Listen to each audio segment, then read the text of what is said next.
Consider this structure CH3, CH2, CH2 times 3, CH2OH. Go ahead and draw the calculate structure of this particular condensed structure. Now, a calculate structure is like a Lewis structure, with the exception that the lone pairs are usually omitted. So we're not going to worry about drawing the lone pairs on oxygen. So go ahead and draw the calculate structure for this molecule. So let's start with the carbon on the left. So that carbon has 3 hydrogens attached to it. Next, it's attached to a CH2 group. So we have a carbon with 2 hydrogens, and then we have 3 CH2 groups. So that's going to be 3 carbons, all connected to each other, each with 2 hydrogen atoms. And then we have another CH2 group with an OH at the end. And so this is the calculate structure of this particular condensed structure. Here's another example that you can work on.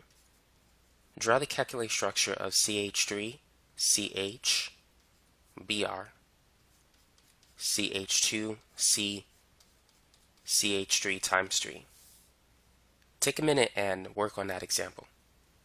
So starting with the carbon on the left and working our way towards the right, that carbon has 3 hydrogen atoms attached to it.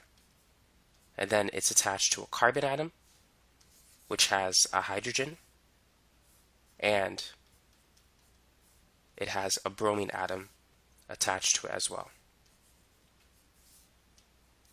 And then after that, we have a CH2. So that's a carbon with 2 hydrogens, and that's attached to another carbon, and that carbon has 3 methyl groups.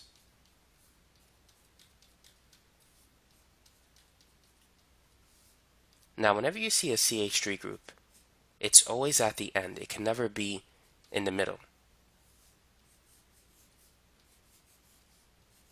And this is a CH3 group as well. CH and CH2 groups, you can have that in the middle of the chain. But CH3 groups, they always tend to stick outside of the chain. They can't be in the middle. Now here's another example. CH3, CH, CH3, CH2, CH, OH times 2. What about that example? It looks like we have a CH3 in the middle. So what should we do if we see that? So let's start with the CH3 on the left. So we have a carbon with 3 hydrogen atoms, and then we have a CH group, so that's a carbon with a hydrogen. Now this particular CH3 group, we cannot write it like this and then attach a CH2 next to it, because carbon can't have 5 bonds. If you were to expand it and write it as CH3 and then CH2, it wouldn't make sense. You can't have a carbon with 5 bonds. So that's why you can't put a CH3 group in the middle. So in this case, we need to put the CH3 group outside of the chain. So I'm going to highlight that in red. And then after that, we can place the CH2 group in the middle of the chain. And then we have a CH, so that's a carbon with 1 hydrogen atom, and that carbon is attached to 2 other OH groups, which I'm going to highlight in red.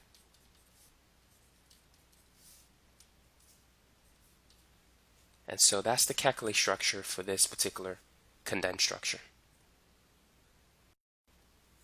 Now let's consider one more example.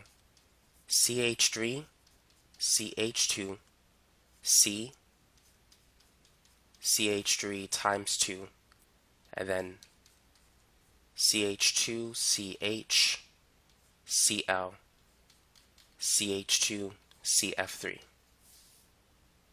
Go ahead and work on that example. So let's start with the carbon on the left. We have 3 hydrogens attached to it.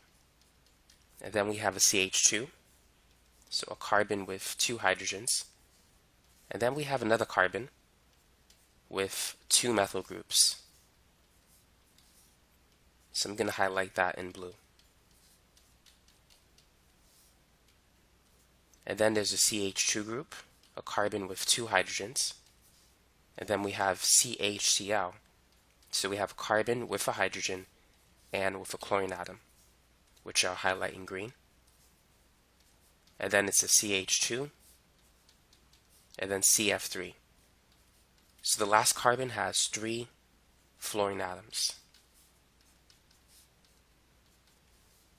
And so that's it. That's how you can write the kakul structure or the expanded Lewis structure for this particular molecule.